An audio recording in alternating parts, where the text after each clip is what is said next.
ओम श्री गुरुवे नमः। सभी श्रोताओं का सच्चिदानंद सिंह की ओर से हार्दिक अभिनंदन और नमस्कार। गीता की प्रस्तावना के उपरांत अब हम श्रीमद् भगवद गीता में उल्लिखित श्लोकों के अनुवाद तत्पश्चात उसकी आध्यात्मिक व्याख्या पर बात करेंगे। ये श्रीमद् भगवद गीता की प्रथम अध्याय का प्रथम श्लोक है, जिसमें धृतराष्ट्र संजय से जानना चाहते हैं कि हे संजय, धर्मभूमि कुरुक्षेत्र में मेरे पुत्रों और पांडु के पुत्रों ने युद्ध करने की अभिलाषा से इकट्ठे होकर क्या किया। श्रीमद् भगवद गीता की प्रथम अध्याय का इस प्रथम श्लोक की आध्यात्मिक व्याख्या से पहले हमें यह समझना होगा कि आध्यात्मिक दृष्टि में धृतराष्ट्र कौन है और संजय कौन है। इस शरीर रूपी युद्ध क्षेत्र में धृतराष्ट्र चेतन मन यानी कॉन्शियस माइंड है और धृतराष्ट्र ही इस शरीर के राजा हैं। संजय अचेतन मन है यानी सब कॉन्शियस माइंड, जिन्हें हम दिव्य दृष्टि भी कह सकते हैं। संजय को यह दिव्य दृष्टि युद्ध के प्रारंभ से पूर्व महर्षि वेद व्यास के द्वारा प्रदान की गई थी। महर्षि वेद व्यास ही श्रीमद् भगवद गीता के रचयिता हैं। दिव्य दृष्टि प्राप्त होने के पश्चात संजय भूत, वर्तमान और भविष्य तीनों कालों से विज्ञ हो गए थे। चेतन मन अपनी समस्त शंकाओं और वस्तु स्थिति की जानकारी और चेतन मन यानी दिव्य दृष्टि में शुद्ध भाव रखते हुए प्राप्त कर सकते थे।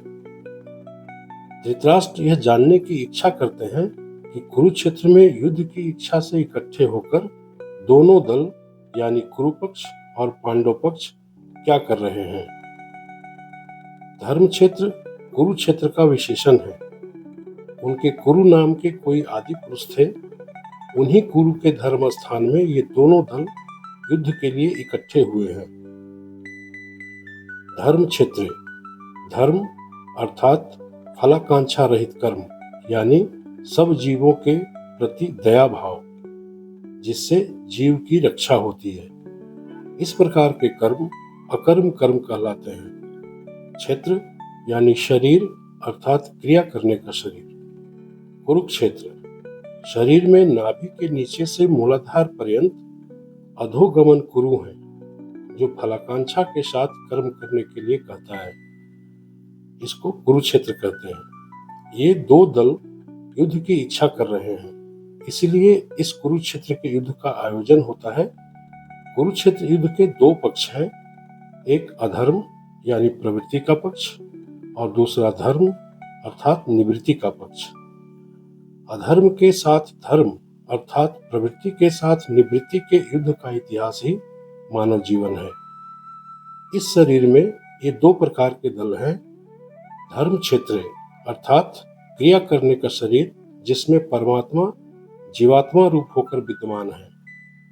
इसमें एक और पंचतत्व हैं अर्थात 5 पांडव युधिष्ठिर, भीम, अर्जुन, नकुल, सहदेव यानी आकाश, वायु, अग्नि, जल, मिट्टी। युधिष्ठिर आकाश स्वरूप है, भीम वायु स्वरूप, अर्जुन ऊर्जा यानी अग्नि स्वरूप, नकुल जिसका कुल नहीं अर्थात जल जिसका किनारा नहीं, सहदेव मृत्तिका के पुत्र हैं।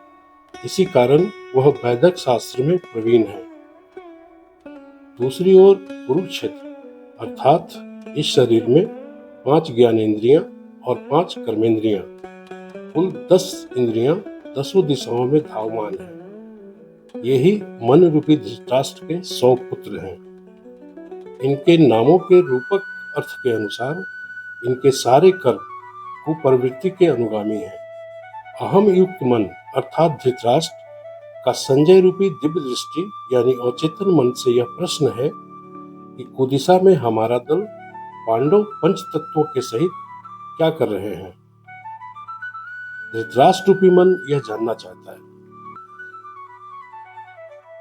मन 3 प्रकार के होते हैं, चेतन मन यानी कॉन्शियस माइंड, अचेतन मन यानी सबकॉन्शियस माइंड और अचेतन मन यानी अनकॉन्शियस माइंड। हम अभी चेतन मन और अचेतन मन पर विचार करेंगे। अचेतन मन की चर्चा हम बाद में करेंगे। चेतन मन हमारे शरीर का राजा होता है, अर्थात 10 इंद्रियों यानी 5 कर्मेंद्रिय और 5 ज्ञानेंद्रिय जो 10 दिशाओं में विचरण करता है, उसका अधिपति यानी स्वामी होता है। चेतन मन बहिर्मुखी दृष्टि रखता है और सब कुछ सहज ही प्राप्त कर लेने की अभिलाषा रखता है, और अपनी इस अभिलाषा की पूर्ति हेतु 10 इंद्रियों को निर्देशित करता है। चेतन मन सभी सुख सुविधाओं का भोग करना चाहता है और शरीर पर अपना एकाधिकार स्थापित रखना चाहता है। अचेतन मन यानी सबकॉन्शियस माइंड जो अंतर्मुखी दृष्टि रखता है और आज्ञा चक्र में स्थित होकर सुषुम्ना नाड़ी में विचरण करता है। सुषुम्ना नाड़ी का स्थान मेरुदंड के मध्य में है, जो मूलाधार से आज्ञा चक्र तक जाता है। अचेतन मन ही विशुद्ध मन है, जो हमारे जन्म के बाद से ही सुषुप्ता अवस्था यानी अचेतन मन गहरी निद्रा की अवस्था में चला जाता है। इसे जागृत करने की प्रक्रिया गुरु के सम्मुख सीखना पड़ता है। गुरु द्वारा अंतर्मुखी दृष्टि रखने की जो ब्रह्म विद्या का दान दिया जाता है, उसे क्रिया योग कहते हैं। क्रिया योग के नियमित अभ्यास करने से अचेतन मन शुद्ध होता है। अचेतन मन के शुद्ध होने से एक प्रकाश प्रस्फुटित होता है, जो सहस्त्रार्थ चक्र का मार्ग प्रशस्त करता है, जहां स्थित होकर संपूर्ण जगत को जाना जाता है, यानी संपूर्ण जगत का आधिपत्य प्राप्त होता है। यानी आत्मा का परमात्मा या परम ब्रह्म से योग हो जाता है। जब अचेतन मन सहस्त्रार में प्रवेश कर स्थित होता है, तो कुछ भी जानने, समझने या पाने के लिए शेष नहीं रह जाता।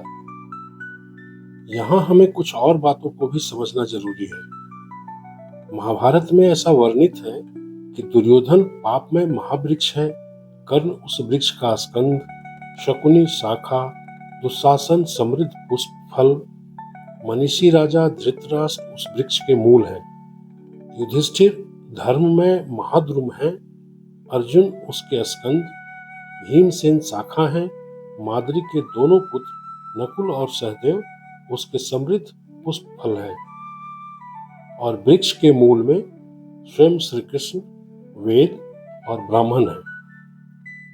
धर्म क्या है? सब भूतों के प्रति दया ही धर्म है, यानी ऐसे कर्म जिनसे सब जीवों की रक्षा होती है।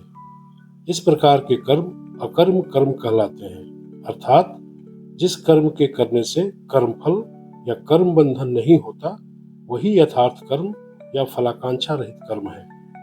कर्म अर्थात जो कर्म फलाकांक्षा रहित है, वही वस्तुतः यथार्थ कर्म है।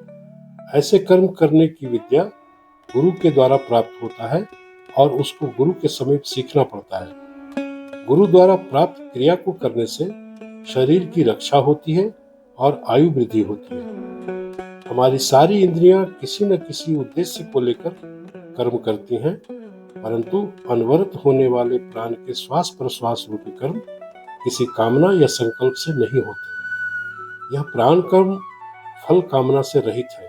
अतएव जो साधक गुरु के उपदेशानुसार मन को प्राण के साथ मिलाने की चेष्टा करता है, उसका मन भी अंततः प्राण कर्म के समान ही फलाकांक्षा से शून्य हो जाता है। इसे ही प्राण की साधना कहते हैं।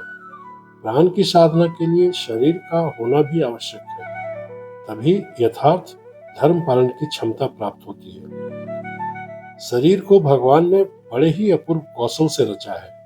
उस शरीर में ही नित्य शुद्ध परमात्मा विराजते हैं।